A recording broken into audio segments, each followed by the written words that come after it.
you want to feel more connected with your romantic interest, but you feel that they cannot meet your emotional needs, then this video is for you. My ex-fiance was not a bad man. He was actually an extremely, extremely good man. And I will maintain that until the end of my days. He was a good man. But even good men are conditioned into entitlement. This is why I abhor social media in a sense, because have you any idea that we are absorbing the ideas, obviously, of other people, but that are subtly toxic? Most notably, it's like, blah, blah, blah, he's a good man, but something such and such and such, blame, such and such, I'm a victim. So if you ever hear the word but, which is a negation, in this current context, it's being used to discredit the good and amplify the bad. And all women are conditioned into servanthood. Not necessarily true. This is a self-fulfilling prophecy, a belief. If you believe that eating beef for you is unhealthy, you will find evidence for that. If you believe eating beef is healthy, you will find evidence for that. So I'm not denying that this isn't a real thing, but at the same time, it's not absolute. My partner did all the things he's supposed to do. He worked a hard job and he provided the financial means for our house. He was our main breadwinner. He fixed things in the house. He showed up. He planned occasional dates. Like, he did all the things he was supposed to do. But there... Notice the but again. There's a problem. We're going to amplify the problem because we're so fixated on the problem. You were receiving the bare minimum and you decided to end everything. And the bare minimum was the good stuff. It was the good shit. And you're like, yeah, but the good shit ain't just good enough. Can we imagine if we reverse the roles here for a moment? I'm not saying that men are versus women, blah, blah, blah. I'm saying just reverse the role. Put yourself in the opposite perspective. If your partner was talking this type of shit about you, how would that be making you feel? My partner, she made me feel safe and amazing. She was always there for me. She always looked out for me, but I just found a problem with her. Everyone's got fucking problems. But there was something missing in the day-to-day that I really did not give credit to how important was. And that really was just like the emotional capacities that we had. This is actually good. I like where this is heading. We're looking at something that's missing, something that's making us feel unloved or whatever it is. We're noticing some type of absence, perhaps. We're noticing a thorn in our shoe and we're trying to figure out what that is. And we may have identified what we think that is. However, there's more to this, so let's go along. I saw someone comment on one of my recent videos of like feeling exhausted because she was having to beg for that emotionality in her relationship. And it brought me back to so many conversations where I was sitting across from my partner, like begging him to just be emotional and open with me in a way that he could not access. Aha! This is the brilliant part that I want to get to, because I like how we've identified that there's this emotional capacity in ourselves and perhaps in our partner. So the truth of the matter here is you were a beggar.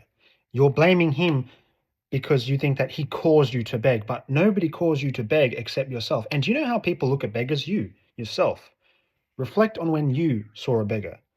Did you want to interact with that beggar, or did you keep your distance? Did you even look at that beggar straight in the eye, or did you look away from that beggar? So it is no wonder to me why you would not be getting the emotional stimulation that you're looking for if you're begging for it like a beggar. And imagine a beggar on the street actually blaming other people around him, saying, look what you made me do. I have to beg. I'm begging for your emotional connection. I'm begging. And do you see how fucking stupid that is? And you were assigning all the fucking blame on your partner. Doesn't matter if you're male or fucking female. So the real question is here, why the fudge cake did you put yourself in a position where you had to beg? Why the fudge cake were you imagining in your consciousness that your partner was someone who was going to naturally deprive you of this emotional connection?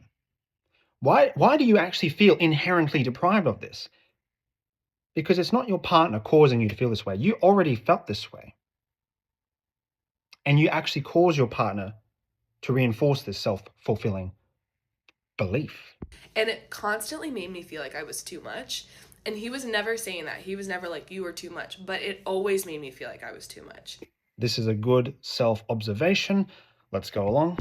And what we've come to the realization in our separation is that my emotional capacity, because of my life experiences, is incredibly large, and his is just not. And that's okay. So let me understand this. You came to a mutual agreement that your emotional capacity is way up here and his emotional capacity is way down here. How the fudge cake did you fall in love with this man in the beginning? Is our ego somewhere like way up here or something? If you literally have this much emotional capacity, how can you not lift up your partner to be there with you? Or how could you not lower yourself, not in a self-deprecating way, but to get to his level? You're trying to get him to come to your level. Oh my God, I'm so depraved because he doesn't give me the emotional stimulation that I want at my level. But you couldn't be effing bothered to go down to his level and connect with him at where he's at? Now, here's the thing. You say this is okay. It's okay to make mistakes, but is it okay that you manifested this and you are comfortable that this is the ultimate conclusion? That you're just someone who has so much emotional capacity that other people just can't reach you? Like, what kind of story are we telling ourselves? This doesn't come out of nowhere. Every building that was ever constructed did not come about before it was first preceded by thought. Meaning that the events and the circumstances that we're being faced with came from the spiritual and the mental realm first. They didn't come out of nowhere by coincidence. You created this. And if you're watching this video, it goes for everything in your life. You created this. If you look through the lens of ultimate radical accountability, if you look through the lens of systems theory, I would be asking myself, how did I create this? That's not an inherently bad thing on either of our parts. But what I do think it says is that like we can't be mismatched in that.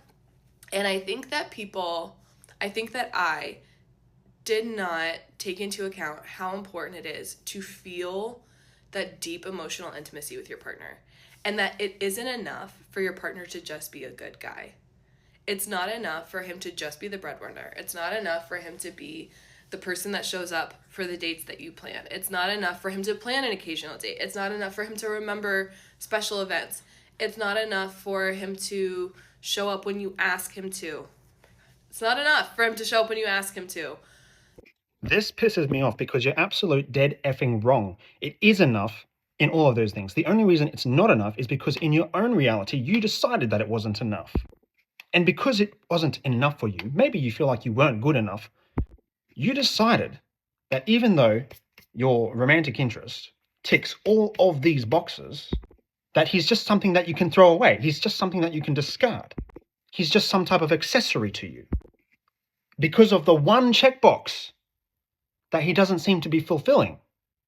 You think, I'll just find another man who can check that specific box. But here's the problem. What happens when that man the new man that you find, has the same problem? He has all these checkboxes. Maybe he actually fulfills the emotional intimacy one that you're asking about. But he fails to meet some of those checkboxes that you've already listed. You see, the truth is, we decide our own destiny. We decide our own fate. We decide how we respond to things, and we create our own narratives. You let the circumstances define and dictate who you are.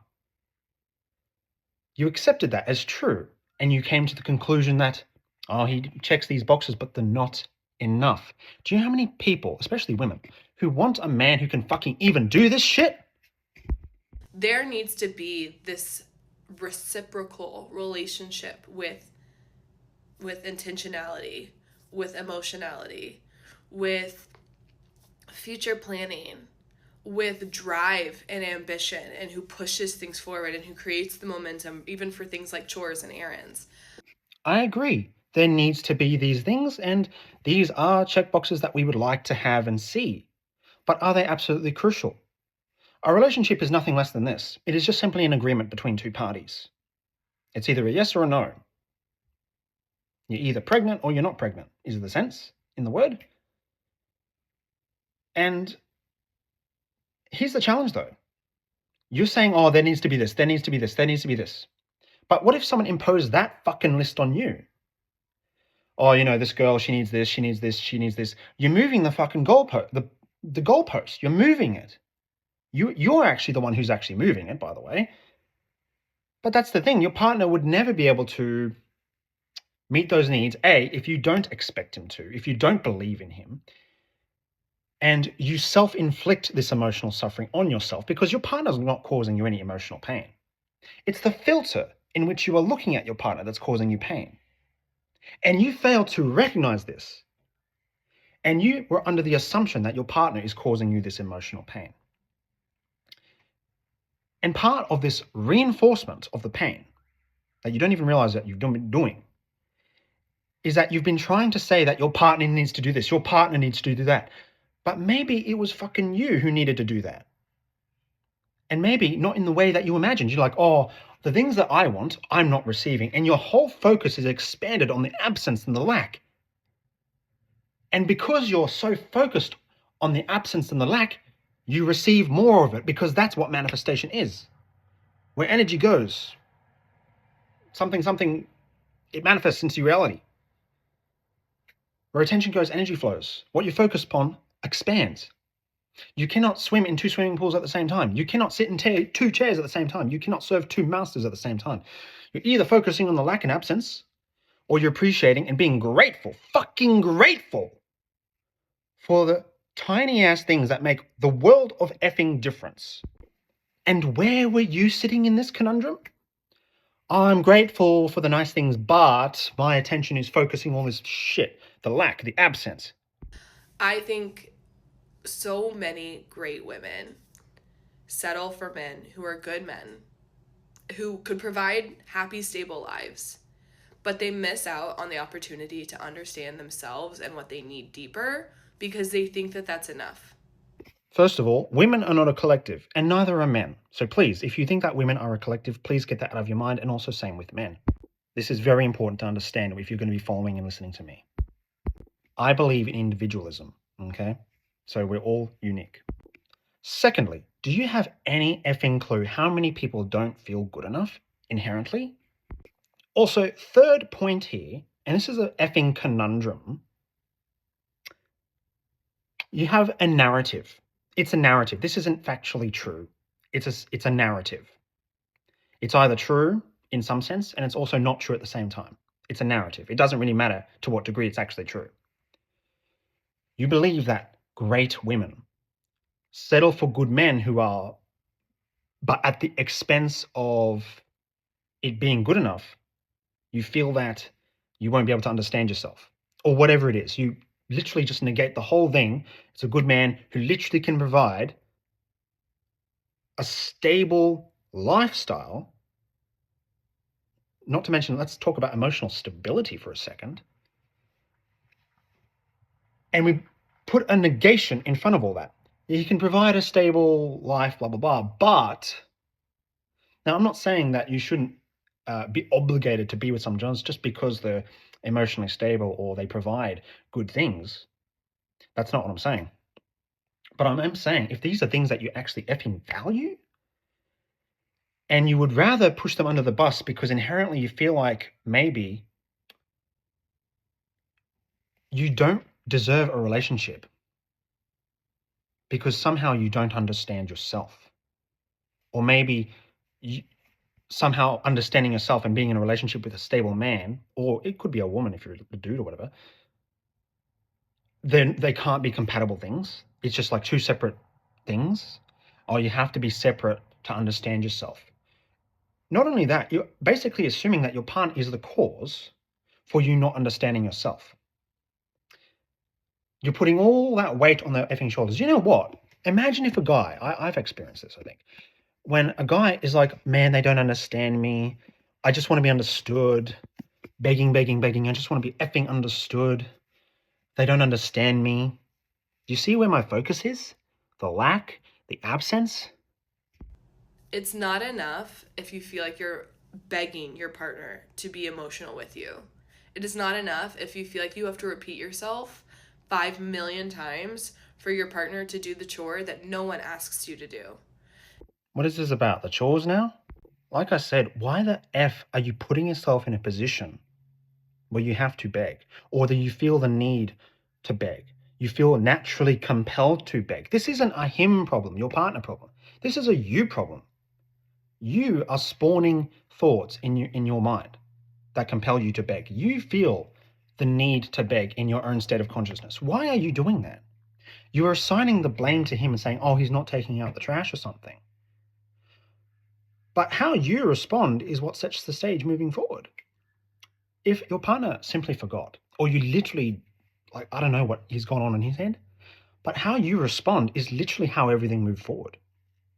Can you see how if you just responded differently, felt differently, thought differently, you could have changed the whole dynamic? Maybe we did try something different. Maybe that is what we tried to do. And maybe the advice we were listening to was all garbage because most of it was coming from TikTok, Facebook, and Instagram, much like this video, that's implanting into people's heads that your partner is to blame, that the cause of your suffering is anything else other than your own filter in which you see the world. It's not enough for them to provide financially but not show up for you emotionally. Like, there's so many things in a relationship that go beyond like who is good. You can be a great person and still not have the tools to be a good partner. Firstly, this is a narrative that you've accepted as true. It's not inherently true. It's just true in your reality. You could have a 60%, 70% awesome aura and a 30% bad aura. You can still be in a relationship. Doesn't matter. Also, who are you to talk about healthy relationship dynamics when you yourself decided to end this on the terms that it was actually healthy, based on the video here? The only thing that isn't healthy was your own response. Your response is what led to the downfall of the relationship, not your partner. And notice the partner here doesn't sound toxic at all. It's just, I notice my partner has this, not even a flaw, just a potential capacity challenge. And we've decided that, well, at least I've decided that the relationship is just trash because I've been focusing on all this lack. Nothing else matters except the lack that I've been feeling and the absence that I've been feeling. And I'm just going to amplify that.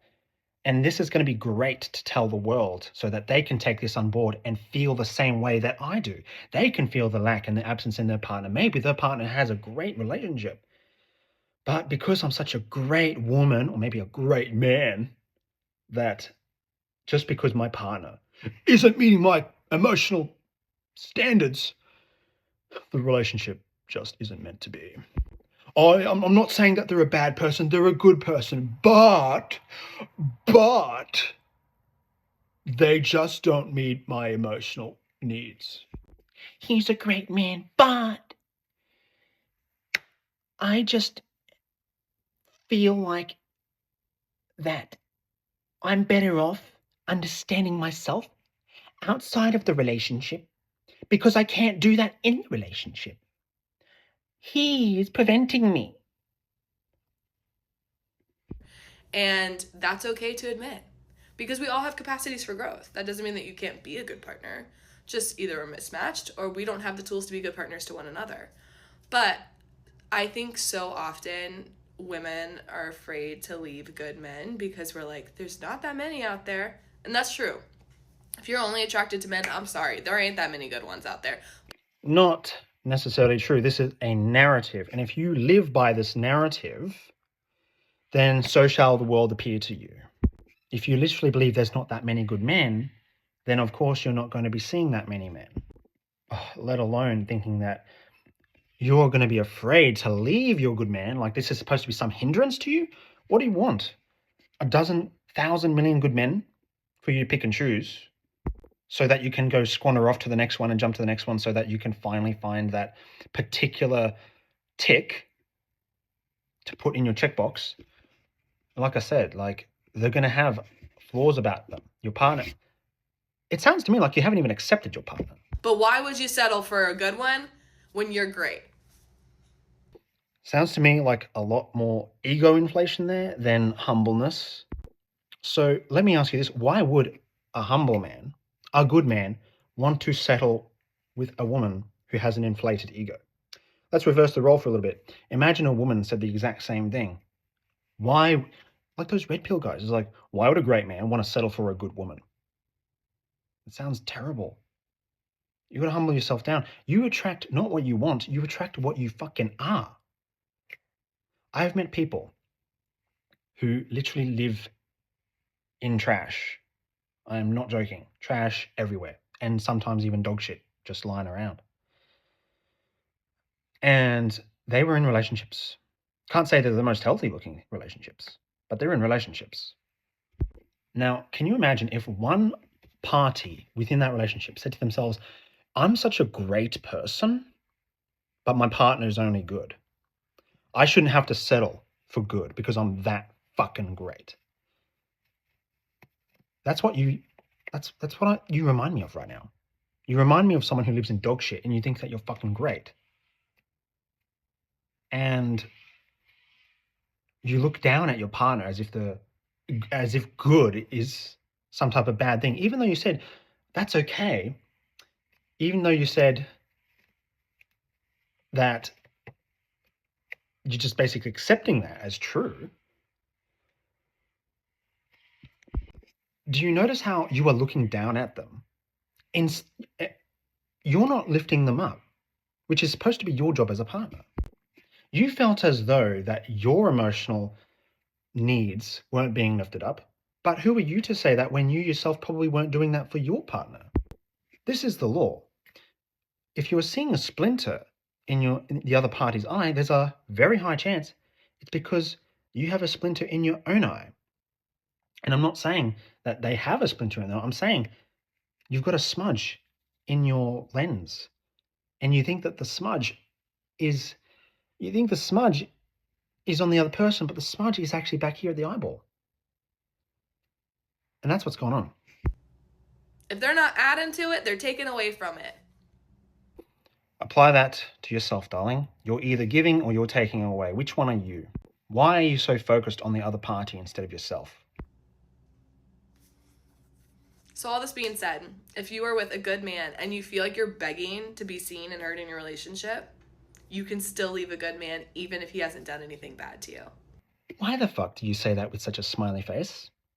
Why do you think it's such a good idea to leave your man?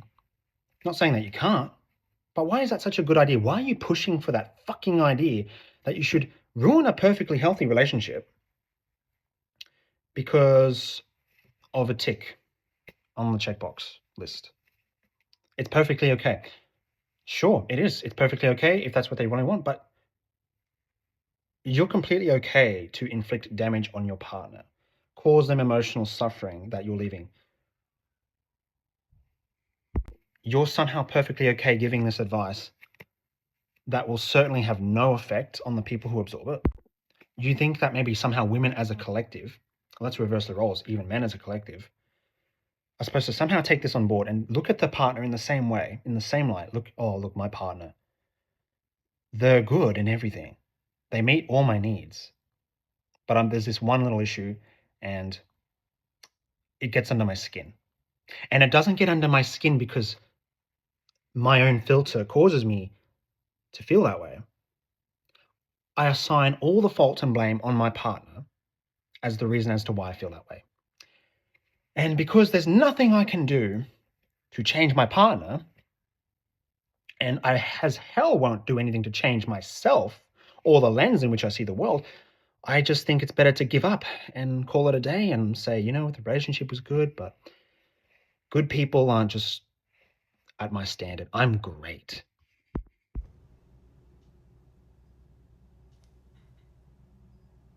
I don't know who needs to hear that today, but that one's for you. No one needed to fucking hear that. So many women, especially, are going to be taking this on board and inadvertently creating disaster in the relationships without even realizing it, because you're going to be taking this advice on board and somehow you'll be amplifying your own lack in absence in your own echo chamber that you created. And you'll be ending up in another relationship with the same effing problem. Because people listen to advice like this. Our partners don't dictate our destiny. The world around us doesn't dictate our destiny. What this woman said and every other dating advice person, including myself, doesn't dictate where we go from here. What dictates where we go from here is our own response. We choose how to respond to our partners not meeting our needs. We choose how we respond in the event our relationship is either good or needs some work. But if we're going to inherently decide from the get-go that we're going to enter into an echo chamber that assumes that our partner isn't good enough for our greatness, we enter into an echo chamber that focuses on the lack and the absence. We enter into an echo chamber by choice, even unknowingly, that assigns blame and fault to them. What the fuck are we doing? This whole video with this woman, it isn't necessarily insight. Oh, there's a cat there. It's got a rat. It's cool. Cool. Nice to know. So anyway, don't listen to fucking advice like this. Choose to enter into your own self-fulfilling prophecy. Choose to enter into your own echo chamber. You create the echo chamber. And you watch what fucking happens from that point onward. The echo chamber that you sit in is what created this stuff in the first place, whether good or bad. This is Yenovah Tylervite signing out with extreme passion.